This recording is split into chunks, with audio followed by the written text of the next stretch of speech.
उस महापर्व पर त्रिवेणी स्नान आप अवश्य करें। और जिनका कल स्नान हो गया वो समझें अपने मन में कि कुंभ स्नान उनका हो गया, ऐसा नहीं। तो 6 प्रकार से तिल का प्रयोग, उसके बारे में हम बता दें आपको। जब सूर्य मकर राशि में प्रवेश करते हैं और जब तक मकर में रहते हैं तब तक प्रतिदिन तिल शरीर में लगाना चाहिए। तिल भगवान के पसीने से उत्पन्न हुआ है। भगवान यज्ञ नारायण के पसीने से तिल की उत्पत्ति हुई है। इसलिए पितृकर्म में भी तिल है, देव कर्म में भी तिल है और ऋषि कर्म में भी तिल है।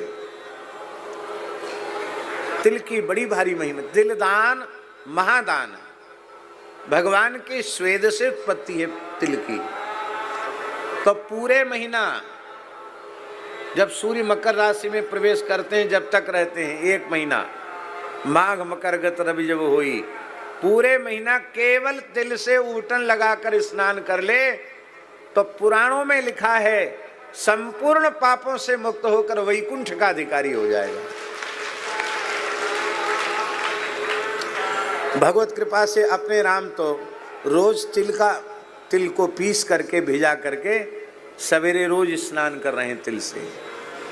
यद्यपि शरीर का कुछ धर्म ऐसा विकृत है कि चाह कर भी रोज त्रिवेणी स्नान तो नहीं हो रहा है, पर हमारे संत बड़े दयालु हैं, वो त्रिवेणी स्नान के लिए जाते हैं। हमारे निकट ठाकुर जी की सेवा में रहने वाले अब वो नित्य प्रति रोज त्रिवेणी जी से जल लाते हैं।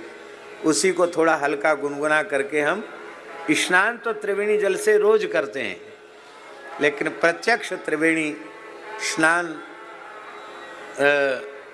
में जाना थोड़ा कठिन है, क्योंकि शरीर की शीत प्रकृति है और फिर 10-5 मिनट बोल रहे हैं वो बोलना भी बंद हो जाए, वो ठीक नहीं।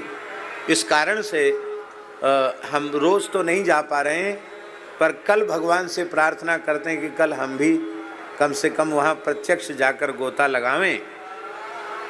तो गिनती कर लो, फिर वैसा करना, जितना संभव हो उतना करना। तिलोदवर्ती, तिलस्नाई, तिल होता, तिलोदकी, तिलभुक, तिलदाता च, षट तिला पापनाशिनी। तिलोदवर्ती, थोड़ा सा तिल भिजा दो पानी में और सवेरे सिल लोढ़ी पर पीस लो। आजकल सिल लोढ़ी तो खत्म हो गई, कौन सी वो मशीन चली है उसमें भी पिस जाता है। क्या कहते हैं उस मशीन को? मिक्सर। मिक्सर में भी पिस जाता है। तो तिल को भिजाकर उसको पीसकर स्नान के बाद, क्योंकि तीर्थ स्नान पवित्र होकर के ही करना चाहिए, एक बार स्नान कर ले और फिर तिल लगा कर के, तिल का उबटन शरीर में लगाकर स्नान करना। भगवान यज्ञ वाराह का स्मरण करते हुए यज्ञ वराहाय नमः, विष्णवे नमः, नारायणाय नमः, इस तरह से गोविंदाय नमः भगवान के नामों का उच्चारण करके तिल लगाना चाहिए। उसका एक भाग मस्तक में और मस्तक से हृदय तक लगाना चाहिए। फिर हाथ धो करके दूसरा भाग ये दाहिने हाथ से लगाना है, दूसरा भाग नाभि से कमर तक बाएं हाथ से लगाना चाहिए, फिर तीसरा भाग घुटने से पैर तक लगाना चाहिए। ये शास्त्रीय विधि है। इस तरह से, और वह तिल का उबटन शरीर में लगाना। तिलोदवर्ती एक हो गया। दूसरा है तिलस्नाई। गोता जब लगाओ त्रिवेणी जी में तो थोड़ा सा तिल छोड़ दो, फिर गोता लगाओ, वो हुए तिलस्नाई। अथवा कुर्सी दे दो। हमारे मथुरा के चतुर्वेदी जी भागवत के बहुत अच्छे वक्ता विद्वान पधारे हैं, हम उनका स्वागत करते हैं। तो पिताजी को आशीर्वाद है, आपके दर्शन भय नहीं है। ये कथा ग्रंथी ये सबल किशोर जी ने भागवत जी की अनुक्रमणिका के हिसाब से मैंने, तो ये विमोचन आप ही करवा दो। ठीक ठीक, कब करवाना है? चलो देख लें।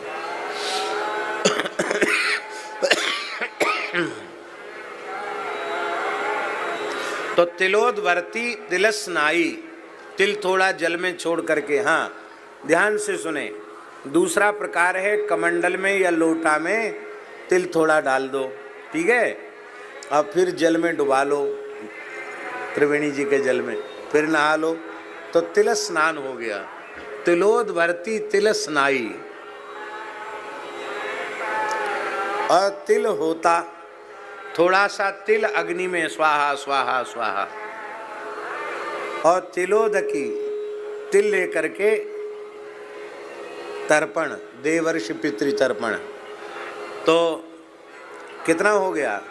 तिलोदवर्ती तिल स्नाई, तिल होता और तिलोदकी, और तिल भुक, तिल का भोजन करना, तिल खाना।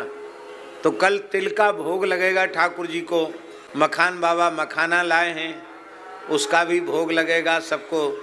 संतों को फलाहार में मखाना, तिलकुट, ये सब प्रसाद में सब पावेंगे कल प्रेम से। तो तिल पाना है। और छठा प्रकार है तिल दाता, तिल का दान करना। जो सामर्थ्यवान हैं उन्हें तो अपनी सामर्थ्य के अनुसार अधिक से अधिक तिल का दान करना चाहिए। श्री नंद बाबा ने भगवान बालकृष्ण प्रभु के नंदोत्सव पर 7 तिल के पहाड़ बनाकर उनमें खजाना छिपा करके, 7 खजाने छिपा करके 7 तिल के पर्वतों का दान किया। इसलिए महामनाः नंदस्त्वात्मजोत्पन्ने जाता लादो महामना। महामना का अर्थ है बटू ही झाजी। उसका अर्थ है कंजूस के घर में भगवान नहीं आते हैं, महामना के घर में भगवान आते हैं। अत्यंत उदार अपना हृदय कर लो, हृदय के कपाट खोल दो तो ठाकुर जी आ जाए। भैया जी, मरने के बाद तो कुछ काम आने वाला है नहीं, आएगा तो दूसरे लोगों के काम आएगा, अपने तो काम आने वाला है नहीं। तो अपनी आंख मूंदने के बाद तो प्रलय हो गया, हमारे लिए तो प्रलय हो गया। और यदि पुनर्जन्म लेके आना है तो जो कुछ सत्पात्र में दिया गया वो कई गुणित होकर मिलने वाला है। और भगवत कृपा से पूर्ण ज्ञान, पूर्ण भक्ति प्रकट हो गई, भगवत प्रेम प्रकट हो गया और लौट के आना ही नहीं है, तो भी फिर बचाने का सोचने का क्या फायदा। इसलिए खूब लुटाओ। आज हम जगदीश दास जी से, बाबूजी से कह रहे थे कि आप ऐसे करोगे ना, ऐसे ऐसे, ऐसा हाथ है, ऐसे करोगे तो ठाकुर जी के यहाँ से मुट्ठी बंद हो जाएगी, और ये हाथ ऐसे करोगे तो ठाकुर जी ऐसे ऐसे करने लग जाएंगे। इसलिए भगवान के सहारे रहो। भगवान ने गीता में घोषणा की है, योगक्षेमम वहाम्यहम्, हम योगक्षेम का वहन करते हैं। और ये बात बिल्कुल सत्य है। कोई मनुष्य यदि अपने मन में यह अहंकार करता है कि मेरे द्वारा हो रहा है या मैं करने वाला हूं, तो हम समझते धरती पर उससे बड़ा महामूर्ख कोई दूसरा नहीं है। क्योंकि कर्ता कारिता भगवान ही हैं और कोई दूसरा नहीं है। ये सारी व्यवस्था भगवान के द्वारा संचालित हो रही है, इसके पीछे कोई मनुष्य नहीं है। जिस भाग्यशाली जीव को भगवान ने निमित्त बना लिया है, सेवा का तनिक सौभाग्य दे दिया है, वह अपने को कृतार्थ माने, कृतकृत्य माने कि रघुनाथ जी की कितनी कृपा है। भगवान ने कृपा करके हमारी वस्तु को अपनी सेवा में स्वीकार किया है। ये भाव मन में रहेगा तो ही उसका लाभ होगा। तो उतना तिल का दान करना।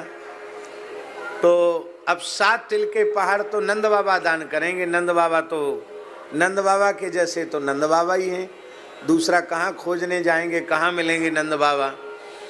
पर भैया उतना न कर सको तो कम से कम 1.25 सेर तिल का दान अवश्य करना।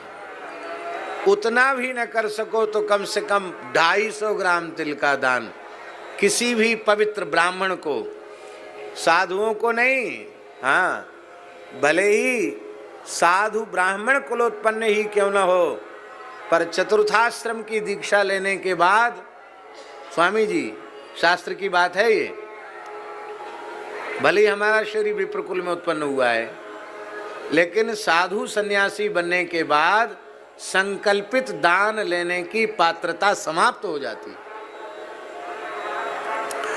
इसलिए संकल्पित दान पवित्र संध्योपासन संपन्न पवित्र वैष्णव वैदिक ब्राह्मण को ही दान करना चाहिए। बाकी ठाकुर जी को भेंट करो, गौ की सेवा करो। और कल षठ तिला है तो अक्षय तृतीया को ये इस अक्षय पुण्य के महापर्व पर अक्षय गो सेवा करके भी आप अक्षय लाभ प्राप्त कर सकते हैं। तो कल ये षठ तिला का महापर्व है। कथा के क्रम में फिर हम नहीं कह पाते, इसलिए मैंने आज ही कह दिया कि जिसमें ज़्यादा से ज़्यादा लोगों को लाभ मिल जाए। जो लोग इस यंत्र के माध्यम से दूर बैठे सुन रहे हैं, उनके पास जो कोई निकट में महान तीर्थ हो, वहीं जाकर 6 प्रकार से तिल का प्रयोग करके स्नान करेंगे तो उनको भी षठ तिला एकादशी का पुण्य प्राप्त हो जाएगा। और महाराज जी एक बात है, हजारों कोस दूर आप खड़े हैं और स्नान के समय यदि आपने ये मंत्र बोल लिया, त्रिवेणीम माधवम सोमम भरद्वाजं च वासुकिम वंदे क्षयवटम शेषम प्रयागम तीर्थनायकम, ये मंत्र यदि आपने बोल लिया तो वहीं स्नान करते समय तीर्थराज प्रयाग के स्नान का पुण्य आपको वहीं मिल जाएगा। हमारे यहाँ सब सुविधा है। हाँ, अब एक और बात है, कोई सर्वथा अकिंचन हो, एक पैसा भी किसी के पास न हो, संग्रह परिग्रह बिल्कुल न हो, पैसा छूता ही न हो,